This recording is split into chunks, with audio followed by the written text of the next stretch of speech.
जय जय श्री राधा रमण, जय जय नवल किशोर, जय गोपी चित चोर प्रभु, जय जय माखन चोर।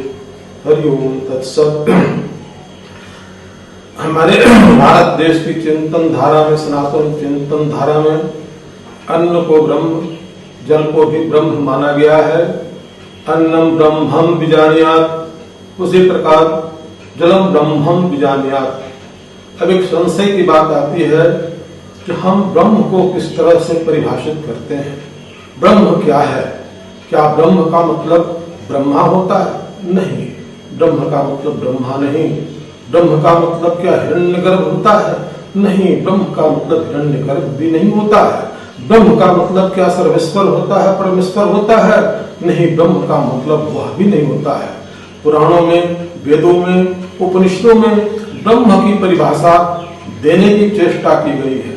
वेद तो कहता है कि ब्रह्म सर्वव्यापक है, लेकिन वेद नेति नेति कहकर चुप हो जाता है। ब्रह्म को परिभाषा में बांधना बड़ा मुश्किल है।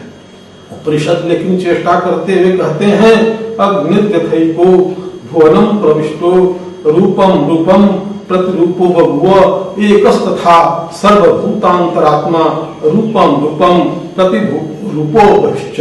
यानी संपूर्ण एक जो है ना परमेश्वर है, जो सर्वभूतों का आत्मा है, परमात्मा है, उसी को ब्रह्म उपनिषद कहते हैं। हमारे यहाँ उपनिषदों में के साथ साथ पुराणों में, अब जैसे श्रीमद् भागवत में ब्रह्म को परिभाषा में प्रस्तुत करने की चेष्टा की गई है और ऐसे ही ब्रह्म को नमस्कार किया गया है। जन्माद्यस्य तन्मयादितरतः चार्थस्य विज्ञस्वराट् तेने ब्रह्म हृदय आदि कवये मुह्यन्ति यत् सूर्यः तेजो वारिमृता यथा विनिमयो यत्र सर्गो मृषा धाम्ना स्वेन सदा निरस्तकुहकं सत्यम परम धीमहि। जो परम सत्य है, जो अपनी शक्ति से शक्तिमान है, जो अपरम प्रकाश, अपने प्रकाश से प्रकाशित है, जो ब्रह्मा को और विष्णु को भी अपने श्वास से चारों वेदों की शिक्षा देता है, वह ब्रह्म है। वह संपूर्ण सत पदार्थों में निहित है और असत पदार्थों में वह सन्निहित नहीं है। इस प्रकार वह शाश्वत है, प्रशांत है, अभयम है। शाश्वत प्रशांत अभयम, वह शाश्वत प्रशांत अभय। शाश्वत का मतलब एक रस है, हमेशा शाश्वत है। वह जो है ना, न बदलने वाला है, न तो जन्मा है, न तो अजन्मा है। बिनु पग चले सुने बिनु काना, कर बिनु कर्म करे विधि नाना। आनंद रहित सकल रस भोगी, बिनु वाणी वक्ता बड़ जोगी। जिसके पास न चरण है, न पैर है, न हाथ है, न मुंह है, न कान है, लेकिन वह चलता भी है, विचरण भी करता है, वह ब्रह्म। वह हाथ से काम भी करता है, वह ब्रह्म। वह कान से सुनता भी है, वह मुंह से प्रतीक के रूप में कहता भी है। उस ब्रह्म, वही ब्रह्म जिसको तुलसीदास जी ने कहा, ब्रह्म जो व्यापक वेद कहे, गमनाहि गिरा गुण ज्ञान गुनी को। जो करता धरता धरता, सुर साहेब साहेब दीन दुनी को। सोहि भय जल रूप सही, जो है मान प्रतीत प्रतीत मुनि को। सोहि भय जल रूप सही, जो है मान प्रतीत प्रतीत मुनि को। वही जो ब्रह्म है, वह जल के रूप में, अन्न के रूप में, जिस प्रकार वह मानव शरीर प्रकट करते हुए राम, कभी लक्ष्मण, कभी दत्तात्रेय, कभी कपिल, इस तरह से जो है ना मनुष्य के रूप में जिनका प्रादुर्भाव होता है, वही स्वरूप ब्रह्म का जल के रूप में है, वही स्वरूप ब्रह्म का अन्न के रूप में है। इसीलिए जलम ब्रह्मम विजानीयात्, यह जल ब्रह्म है और यह जल ब्रह्मा की कमंडलू की शोभा है। अब हम यह स्पष्ट करेंगे कि ब्रह्मा का के कमंडलू का जो जल है वह गंगा जल कैसे बना और गंगा जल की जो विशाल राशि है वह स्वर्ग की गंगा मंदाकिनी कैसे बनी और वह मंदाकिनी को पृथ्वी पर भागीरथी के रूप में, गंगा के रूप में कैसे लाया गया, जो श्रीमद् भागवत का एक अनोखा प्रसंग है। इस संबंध में यह श्लोक धातु कमंडलु जलम तदुरुक्रमस्य पादावनेज पवित्रतया नरेन्द्र सुधन्न भुन्न वसिषा पततिर्निवाष्टि लोकत्रयम् भगवती विषदेव कृति 8:24-4 यानी श्रीमद् भागवत के अष्टम स्कंध के 24वें अध्याय का ये चौथा श्लोक है, जिसमें देवताओं की सारी संपत्ति छीनकर, इंद्रलोक छीनकर बलि सम्राट हो गए हैं तीनों त्रिलोक के। वो एक महान यज्ञ कर रहे हैं और उस यज्ञ में वो दानशील हैं। भगवान वामन के रूप में पहुंचते हैं। उन्होंने दान की 3 पग भूमि मांगा है। वो कहते हैं कि नहीं, आप तो दीप भी ले सकते हैं। हमारे जैसे दाता के पास आकर आप मात्र 3 पग भूमि की याचना करते हैं, हम आपको क्या कहें। आप वाणी में तो वृद्ध जैसे लगते हैं, लेकिन व्यवहार में आप बालक हैं। आप मांगिए, क्या मांगना है हमसे, जो मांगना है आप मांगिए। वो कहते नहीं नहीं, हमें 3 पग भूमि ही चाहिए। जब 3 पग भूमि का संकल्प कर दिया जाता है तो भगवान वामन का स्वरूप विराट होने लगता है। एक पैर से वह भूमि को नाप लेते हैं, संपूर्ण आकाश को, संपूर्ण दिशाओं को अपने शरीर से नाप लेते हैं और दूसरा पैर उठाते हैं। वह पैर भूलोक, भुवलोक, स्वहलोक, महरलोक, जनहलोक होते हुए सत्यम लोक में, जहां ब्रह्मा का निवास है, जो ब्रह्मा का लोक है, उस लोक में उनका पैर पहुंच जाता है। उनके पैर की ज्योति से ब्रह्मा बड़े प्रसन्न होते हैं। श्रद्धा पूर्वक उसी कमंडल के जल से उनका पाद्यम, अर्घ्यम, आचमनियम करते हुए उस जल से भगवान के पैर को धोते हैं। और वही भगवान के पैर का जो धोवन है, वही स्वर्ग की गंगा मंदाकिनी बनती है। अब ये मंदाकिनी गंगा के रूप में किस तरह से इनका अवतरण पृथ्वी तल पर होता है, ये बड़ी अनोखी और पुण्यप्रद घटना है। राजा सगर अश्वमेध यज्ञ करते हैं। उनकी 2 रानियां हैं। एक रानी से 60,000 पुत्र हैं, दूसरी रानी से दिलीप इत्यादि भगीरथ, असमंजस ये पुत्र हैं। जब राजा अश्वमेध यज्ञ के लिए घोड़ा छोड़ते हैं तो द्वेषी इंद्र उनके घोड़ों को चुरा लेते हैं और उस घोड़ों को ले जाकर कपिल मुनि के आश्रम में बांध देते हैं। कपिल मुनि समाधिस्थ हैं, उन्हें कुछ पता नहीं है, लेकिन राजा सगर के पुत्र 60,000 घोड़ों को ढूंढते ढूंढते सारी पृथ्वी खोद डालते हैं और खोजते खोजते खोजते खोजते राजा कपिल के आश्रम तक पहुंचते हैं। वहां पर उन लोगों ने घोड़े को बंधा हुआ पाया और कपिल को चोर समझा, चोर चोर कहने लगे। लेकिन तेजस्वी कपिल मुनि के ज्यों ही समाधि भंग होती है, उनका नेत्र खुलता है। 60,000 के 60,000 सभी के सभी सगर के पुत्र जलकर भस्म हो जाते हैं, राख हो जाते हैं। दूसरी रानी के पुत्र असमंजस, दिलीप ढूंढते ढूंढते अपने 60,000 भाइयों को ढूंढते ढूंढते ढूंढते ढूंढते वहां कपिल मुनि के आश्रम के पास पहुंच जाते हैं।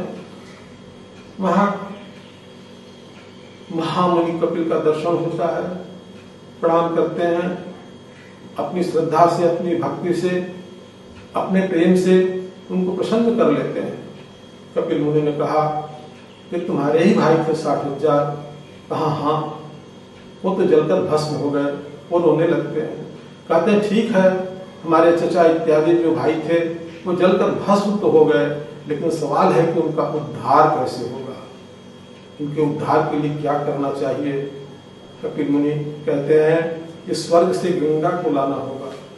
गंगा यहाँ नहीं है, गंगा आएंगी और गंगा का जल मिलेगा इनके अस्थि को, इनके भस्म को, तभी ये लोग पवित्र होकर स्वर्ग के भागी हो सकते हैं। अन्यथा इसी तरह से पड़े रहेंगे और प्रेत योनि में दर दर उनको भटकना पड़ेगा, क्योंकि ये मृत्यु अकाल मृत्यु के समान है। अब उनके पुत्र दिलीप इत्यादि माँ भगीरथी के लिए दर्शन के लिए तपस्या करते हैं, लेकिन अंत में जाकर भागीरथी को माँ गंगा ने दर्शन दिया तो कहा वर मांगो। तो भगीरथी कहते हैं हाथ जोड़कर, माता गंगे, हालत यह है कि हमारे 60,000 पूर्वजों का उद्धार का सवाल है, आप पृथ्वी पर चले उनका उद्धार करें। लेकिन माता गंगा कहती है कि मैं तो प्रसन्न हूं, लेकिन दूसरी कोई मांग मांगो, मैं मृत्यु लोक में नहीं जाना चाहती। कहा माते आप क्यों नहीं जाना चाहती? तो कहती है 2 कारण है। सबसे पहला कारण यह है, कोपी धारिता बेगम पतन्या में महीतले अन्यथा भूतलोभित्वा नृपजास्य रसातलम। सवाल है कि हम स्वर्ग लोक से जब पृथ्वी पर चलूंगी तो हमारे वेग और हमारे जल की मात्रा दोनों के गुणनफल से जो संवेग की राशि होगी उसको पृथ्वी बर्दाश्त नहीं कर सकेगी। वो इतनी बड़ी भौतिक राशि है संवेग कि उससे पृथ्वी चकनाचूर हो जाएगी। इसलिए हमारे वेग को धारण करने का सामर्थ्य पृथ्वी पर नहीं है, ये समझ लो राजन। इसलिए मेरा पृथ्वी पर जाना उचित नहीं है, अब मैं जाऊंगी भी नहीं। राजा भगीरथ कहते हैं कि नहीं माते कोई उपाय बताइए। तो माते कहती है गंगा माता, हाँ एक उपाय है, यदि भगवान शंकर अपने सर पर अपने जटाओं में स्थान दे दें, धारण करें, तो मैं उनके जटाओं में जाकर वहां से फिर पृथ्वी पर जा सकती हूं। राजा भगीरथ ने शिव सदाशिव की पूजा किया। जाग्रतो दूरमुदति देवं तत्सुप्तस्य तथैवैति दूरंगमं ज्योतिषां ज्योतिरेकं तन्मे मनः शिवसंकल्पमस्तु। येन कर्मण्यपसो मणिक्षुणोज्जगे प्रणवन्ति विदथे कुधीराः यद् पूर्वं यक्षमन्तः प्रजानां तन्मे मनः शिवसंकल्पमस्तु। सुखारथिर्स्वानिवयन् मनुष्य ने नीयते भी सुहृद्वाजिनैव हृत्प्रतिष्ठयन् यद् तन्मे मनः शिवसंकल्पमस्तु। येनेदं भूतं भुवनं भविष्यत् परिगृहीतममृतेन सर्वं येन जगस्तायते सप्तहोता तन्मे मनः शिवसंकल्पमस्तु। भगवान शिव भोले बाबा प्रसन्न हो जाते हैं और मंदाकिनी को, माँ गंगे को अपने जटा पर स्थान देने के लिए राजी हो जाते हैं। लेकिन फिर माँ गंगे कहती हैं कि मैं नहीं जाऊंगी। किं चाहम न भुवन जास्य नरामय्या मृजन्यघम मृजामि तदघम पुत्रम राजस्तन्न विचिंतताम। हे राजन अब यह बताओ कि मैं तो पृथ्वी पर चली जाऊंगी, वहां पापियों की तो कमी नहीं है, सभी पापी अपना अपना पाप धोएंगे। राम तेरी गंगा मैली पापियों का पाप धोते धोते, सबका पाप धोते धोते मैं मैली हो जाऊंगी, पाप की राशि मेरे अंदर प्रवेश कर जाएगी। इसके अतिरिक्त कितने लोग पापी हैं जो अपने मरे हुए मवेशी फेंकेंगे, नालों को प्रवाहित करेंगे, गंदगियों को डालेंगे। इसलिए हमारी जो दुर्गति होगी, मैं मृत्यु लोक में जाने की इच्छुक नहीं है।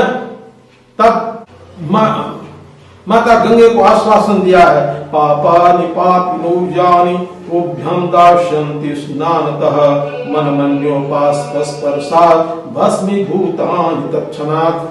हमारे उपासक तुम्हारे अंदर स्नान करेंगे, साधु संत स्नान करेंगे, तो जितने पापियों का दिया हुआ पाप है तुरंत एक क्षण में समाप्त हो जाएगा। यह सुनकर माँ गंगा प्रसन्न होती हैं, कहते ठीक है ठीक है ठीक है, मैं पहले भगवान शंकर के बेटे पर आऊंगी और जटा से फिर जो है ना हम धरती पर जाऊंगी, तैयार हो जाते हैं। भगवान शंकर अपने जटा रूप में गंगा को रखते हैं और उसका 10वां भाग पृथ्वी पर भेजते हैं। वो गंगा ब्रह्मांडम खंडयंती हरस्यरस जटा बल्लिमुल्लासयंती स्वरलोका दापतंती कनकगिरि गुहा गंड सहला स्खलंती छोनि पृष्ठे लुठंती दुरित चमुर निर्भरम भत्सयंती पाथोदिम पूरयंती सुर नगर सरित पावनी अपनातो।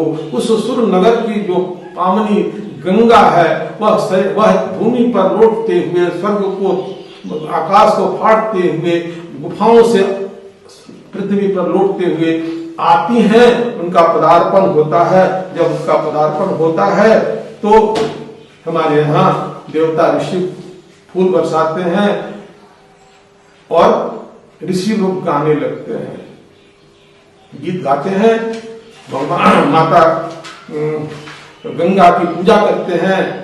प्रभु के ब्रह्म कमन प्रभु के पद पंकज से निकसी जहाँ भागीरथी तप किन्ह महा है। ब्रह्म कमंडल से निकसी शिव शंकर सी सजटा में गहा है। आई गयो धरनी तल पे जहाँ पाप के पुंज पहाड़ खड़ा है। तुलसी दोने नैन देख लको वसुधा में सुधा रस जात बहा है। नाम लिए कितने तर जात प्रणाम किए सुरलोक सुधारे। तीर गए तो तरे तो कहाँ कितने तर जात तरंग निहारे। गंगा माता तुम्हारी जय होए सुरसरी तुम्हारी जय होए भोले बाबा तुम्हारी जय होए। अब आगे आगे चलते हैं। भागीरथी को लेते हुए आगे भगीरथ हैं और पीछे पीछे भगीरथी गंगा चलती हैं और चलते चलते जहां पर कपिल मुनि हैं वहां तक पहुंचती हैं, गंगा सागर पहुंच जाती हैं और भगीरथ के पूर्वजों की राखों को स्पर्श करके उनको स्वर्ग को भेज देती हैं। बोलिए श्री राम चंद्र की जय, हनुमान की